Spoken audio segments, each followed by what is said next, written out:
is Brandee J, Luxe Kurves TV. If you don't know her, you should know her because she is making a name for herself in the hip hop scene, music scene in LA. Chrissy, how are you doing today? I'm good. Thank you for having me. No, thank you. I came to your event, the Women in Music event, which was amazing. Thank you. And I just found the I don't know how. This is wardrobe, real. This is how we do. Earring come out. Okay. So came to your event, Women in Music, which was great, and there I got to get to know who you were. Right. One thing I was surprised, you being from LA, you mentioned that it was all about the East Coast. East Coast, right? I was like, she said that in public. I did. I'm honest about it. She said Biggie over Tupac and nothing happened. Like I was ducking to make sure someone was not going to do anything. I know. So when did your love for hip hop begin? Started young. So kind of the backstory obviously is my uncle used to babysit me, and when I was in elementary school, my mom used to send us to school on another side of town, obviously, to kind of get us away from the LA scene. Just want us to be able to experience a different part of LA, and again, just kind of getting away from the riffraff in the inner city. So my uncle played ball on the East Coast. Okay. So he was a basketball player. Got it. So when I used to come home from school, it was the stuff that he was listening to, and I was young. I'm talking about 9, 10. And I used to want to sit in his room, and I used to just be like, okay, so what are you listening to? I'm young, mind you, 9, 10, 11. And he was playing Camp Lo, he was playing Tribe Called Quest, he was playing Busta, he was playing, Big, and he was just, and it was a lot of artists too that I haven't heard of, but you're talking about the underground hip hop, the underground East Coast, really, real rappers. You're talking about like the Rakims, you're talking about the DMC. And I grew up on that. My family, my dad's side's from the East Coast, Philadelphia. Right. So my cousins would come out and bring us to music, or my dad would send us there for the summer. Right. So I have, I have that East Coast blood in me, and can pick up on real music. Real music. Real hip hop. That's exactly what it is. It's to me, it's an organic sound of music that I feel like hip hop originated on the East Coast. It did. I feel like the origin of hip hop originated in New York. And then we got a splash of it afterwards. You know what I mean? And I feel like obviously Pac, Dre, Snoop put West Coast hip hop on the map. NWA. Yes. Okay. But for me, for you, for my generation. But yes, you're absolutely 100% right. Not taking nothing from NWA, but for my generation, I grew up in the 90s. I'm born in 85. Okay, so your generation was... My generation is 96, 97, 98. Snoop Dogg, Dog Pound. That's my era of music. I'm like mid-90s. Do you feel hip-hop has lost their way over the years with the artists we have now? I don't feel like it's lost its way. I just feel like it's a different vibe. It's just a different sound, and it's something that we unfortunately have to adapt to. But if you still love hip hop, it's still there. You still have, you still can put on a Big tape. You still can put on a Pac tape, and then luckily, Lord have mercy with this earring, we just don't leave it off. Y'all can't see that side anymore. So, luckily, it's still there, and that's what's so dope about timeless music is that it's always going to. Big and Pac have been deceased for how long, and the music still is 20 years, and even my children they listen to it because I play it. Exactly. And I play it NWA because I want them to. It's like when my parents you don't know me or music, let me put on. Right. I'm like, Luther Vandross and 10 I'm like, okay, mama, I get it. I get it. So now I'm like, you don't know real hip hop. Right. Let me put on this, but I like that. I think it's our responsibility to keep not only that music alive, but to teach the next generation where this comes from. Where it comes from. Where, exactly. It started and who they're influenced by. Exactly. Who the artists you hear now are influenced by. I mean, I'm not gonna lie, some of the artists I can't listen to now. Right. For one, I don't know what they say. What they're saying, right. For two, my eye starts twitching. And I just my daughter's like, Mom, I'm like, okay, my eye's twitching. Okay, Jay-Z's on. Oh, okay, breathe. Right. Because now I can understand what's going on. But I just feel like a lot of the artists don't appreciate the culture anymore. They don't appreciate it, and they haven't really studied it either. I feel like they really haven't studied it, and like I said, it's just a new wave, it's a new vibe, and I feel like they disrespect it in so many ways. Oh yeah. They disrespect it in so many ways. It's kind of going back to, and I know this is like an old beef, but when Nicki, I guess, first came on the scene and she was kind of dissing Lil' Kim, like, you have the audacity to diss Lil' Kim because your whole shit comes from is influenced. Yeah. So you might want to go back and study, because she has though. That's the thing. No, she studied Lil' Kim. She studied Lil' Kim, and it was just the nerve to kind of diss somebody. And then the younger generation was kind of like, oh, she's like the first whoever. No, like if you go back and see the culture and see the history, you can see that she got it from Lil' Kim, and then she's bringing it back. But Remy Ma did get her. I'm trying to when I heard, I was like in the car like, ooh. Oh, I like Remy. I was like, to me, Remy could spit. Like Remy's but Nicki can spit too, though. They both can. They both can spit. And I like Nicki, the rapper Nicki, not the pop star Nicki. I like when Nicki spits, when she actually raps and when she's flowing. You know what I mean? I think what was good for that was it was good for hip hop. Of course. And it was so funny when the younger generation was like, Nicki doesn't have to respond. I said, this is hip hop. She has to respond. You have to respond when someone comes from you. Like, this is what you have to do. And it was just, to me, I was like, it was so good hip hop that it took me back to seeing, you know, other MCs battle each other. Exactly. So do you feel like we need to go back to where it originated for hip hop now, so the younger culture can understand where we come from? I just think that it's our responsibility for people, the music influencers, and for the artists, just to kind of teach it, to keep it instilled. I mean, that's kind of a hard question to answer, but I think it's just still our responsibility to keep it rooted. Yeah. You know what I mean? Just still keep it rooted. I think Kendrick Lamar is doing a great job of doing that. I think, for one, Kendrick is younger than me. I'm 32. So, but the whole TDE camp, I'm a big fan of Top Dog Entertainment. There's artists that fall under TDE. There's J-Rock, there's Schoolboy Q, Absol, and then there's Kendrick Lamar. And these four artists individually have taken the hip hop game by storm, but they're doing it with real lyricism. Yes, like when I heard his new Kendrick Lamar, I was like, oh my God, yes. Because it's like, for one, you can understand what he's saying, and he's saying something that means something, and he's telling you a story. Like when I listen to Kendrick, I get chills because he's a real storyteller. He's a real lyricist to me. Exactly. But we're gonna take a quick break. So I want you to talk about, when we come back, all the amazing events you have going on and what you're doing, not only for hip hop but for the city of LA. Great. So we'll be right back. Luxe Kurves TV with Brandee J.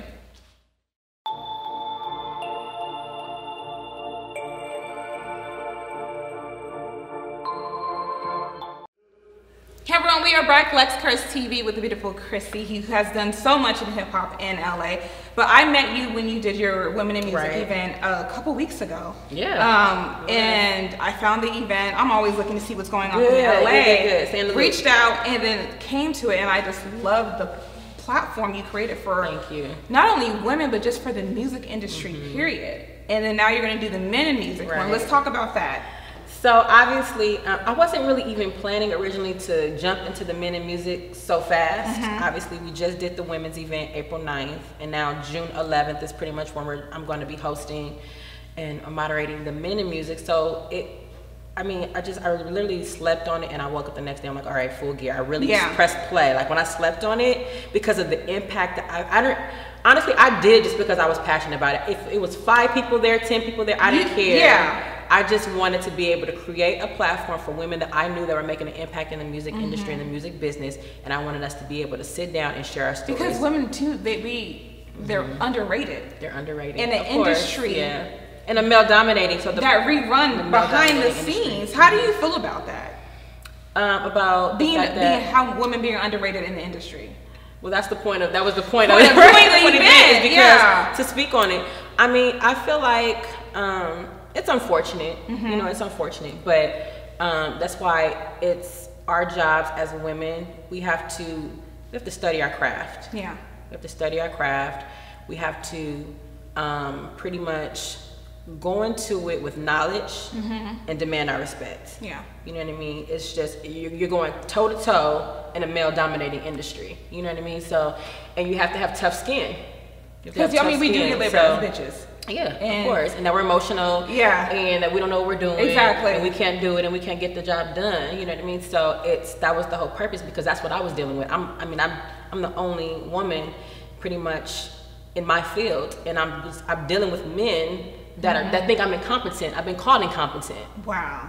You know, so I've been called incompetent. And what does that do to you? Like when they it jacks me up, but I don't show it. Yeah. I just prove. I just do. You just through my actions have been able to prove why I'm here and why I'm doing it and why I'm doing it so well. And how long did it take you to put together the Women in Music event? Like, when did you realize you wanted to do it from the date? It took a good 6 weeks to plan. Wow. Okay. It's something I've been wanting to do for years. So it was something that I go off of my intuition and my spirit. And when my spirit's telling me to do something, when something's stirring in you, and you can't stop thinking about it, and you wake up with it, and you go to bed with it, and it's just staring inside of you. I'm like, do it. What are you doing? That's God saying, telling you to do press it to play. get it done. Yep. And I was sitting on it for such a long time, and I stopped being scared and fearful and just did it, and it was over 100 people. It was so fantastic. It was amazing. I really enjoyed it myself. It was amazing. And Luxe Kurves, we were a media sponsor, and I said, and I appreciate you showing up. And it was, I mean, and with the platform that you have, that's why I kind of rushed here, because I think what you're doing as well is amazing. Thank you. And the platform you're giving women, and not even just, like you said, it's a lifestyle. Yeah. And giving people the opportunity to showcase what they're doing and to talk about it. So, well, this is, like you said, I operate in faith, and this is what God told me to do, so I'm always going to do it. So the Men in Music event, June 11th. Which you're going to be doing media there too. Media coverage. My camera guy will be there too. So, and it's funny because when I posted, I had like San Diego artists hitting me up, and they I'm like, Brandee, can I come? I said, email them. This is not my event. Yeah. Don't come under me. Come on, though. Come on. It's going to be a great event. So what can we expect for the Men in Music event on June 11th? Wow. So this time I incorporated a little bit more music aspects. I'm going to have 2 ciphers. Okay. So 2 rounded ciphers instead of performances. Because I like rap. Yeah. I like hip hop. The battle of it. Exactly. So I have 5 artists in each ciphers that are super dope. Okay. I'm talking about some real dope artists that can spit. So I have basically a total of 10 artists, so 5 in each cipher. So those segments are going to be implemented in between the panel. Okay. Exactly. So the panelists consist of EP. EP is a super producer. He has produced for Scarface. He's worked with Neo. He's worked with The Game. He has worked with every single artist that you could think of. And this is what makes him so dope to me, is because the caliber of artists that he's worked with, you will never know. No. But those are the best people. Those are the best ones. He's worked with all the mainstream artists, and he has produced and has followed underneath all these mainstream artists that you don't know about. And that's why this is somebody that probably has about like 2,000 followers, but that's what makes him so, because he's a beast behind closed doors. You know what I mean? Sometimes it's not always about the followers. It's not about the followers at all, but I'm saying it's just about, that's how small he stays in his box and he works. Because he's not all about what the fame, but it's what he's doing behind closed doors and the big impact he's making. Obviously, DJ Damage is on my panel. Saw that. Revolt TV, iHeartMedia. He's a heavy hitter to me in LA. I love Revolt TV. I'm watching Revolt every day. And then he's eye candy. I'm not gonna lie, he's fine as hell. So sorry. So ladies will have some eye candy there. Yeah, Damage is fine. So. And then a real personal friend of mine, Inglewood Tip. He's a hometown favorite. Inglewood Tip is an artist, songwriter. From Inglewood, who's super dope, who everybody knows, who's well respected, but his pen game is dope, and he can rap. Bad Luck, if you don't know who Bad Luck is, get familiar. Bad Luck's Cookout is a show that's on Dash Radio. He's also he's really good friends with Artist Problem. And then I chose Bad Luck for the panel because when he speaks, you just get quiet, because he speaks so intelligently. And he has that presence. He's just one person that when he's in a room full of people, everybody just quiet and just listening to him, because he just knows what he's talking about. He's so knowledgeable in all areas, and then a Diamond Lane affiliate, that's the group, the record label that he's under with Problem. Who am I missing? So EP, Bad Luck, Damage, Inglewood Tip, and somebody's missing. There's 6 outside 5. There's 5. Wait, who am I missing? Just how busy I am. Okay, wait, no, we gotta get this 5th person in. Oh my god. She's gonna cheat and look at the flyer. But the event's on June 11th. June 11th. Men in Music. There's going to be ciphers. It's going to be a panel discussion, and it's a great event for if you're in the entertainment, in the music industry. You should be there. You should come out and just come out and network. It's the same platform. Chuck Dizzle. Oh my God, from Homegrown Radio. What's up, Chuck? Sorry, my brother. Chuck Dizzle and DJ Artistic. Okay. Yes. There we go. DJ Artistic from San Diego? DJ Artistic. I don't think he's from San Diego. I think he is. Because we have a DJ Artistic from San Diego who does a lot with the Urban Network Conference and things like that. That's going on the same I think he's from the South. Okay, so it could be two. Yeah. There's two of them.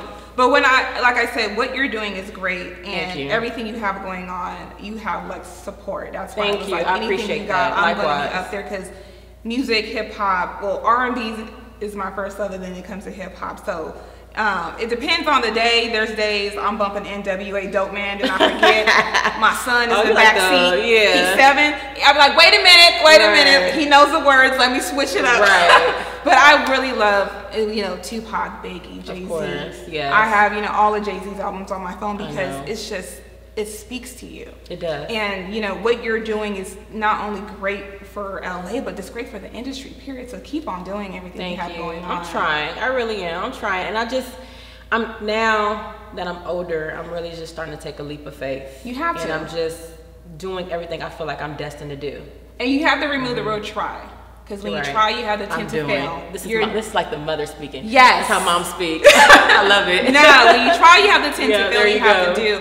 And one thing I tell people, because everyone, they like, oh, you just launched Luxe, it wasn't easy. But when it's your passion, when it's your calling, and we operate by faith. If it doesn't sit well in my spirit, I don't do it. Exactly. But when I saw the event, something was like, Brandee, you gotta go, and just whatever she needs, let her know you got it. Oh my God, thanks. So that's why I was like, I want to be a part of the next one. Anything you have going on, just let us know. When you got Luxe Kurves support all the way. Hugs on camera. Hugs. Okay. This is what we do. Don't mess up our makeup. I know. That's earring don't fall off. Yes. Well, tell everyone where they can find you, all your social media. Well, my website is ninadeuce.com. That's NINA-DEUCE.com. And then I'm on Instagram a lot. So at I am Chrissy B. That's IAMKHRISSYB. Well, thank you so much. Thank you for We look forward to being at your event on June 11th. June 11th. At the Study in Hollywood. Yes, get your tickets, go there and support, network. If you're an artist, you need to be there.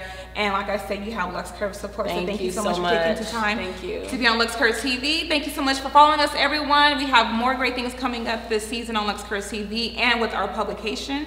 And, we'll be back. See you next time. Bye. Cut.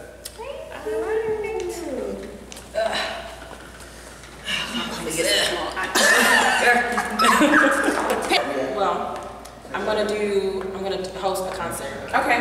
Like a concert, obviously, and that's gonna be dope because it's gonna be able to put a lot of artists that I know, that I feel that are dope, and that the people love, that are up and coming but don't have a platform. We did that in San Diego. Yeah. We partnered with the Hard Rock Hotel down there, and we just did put it together, and had all a lot of even artists from LA came down to. That's exactly what the plan is. And then the next Women in Music, I'm planning for New York. Okay.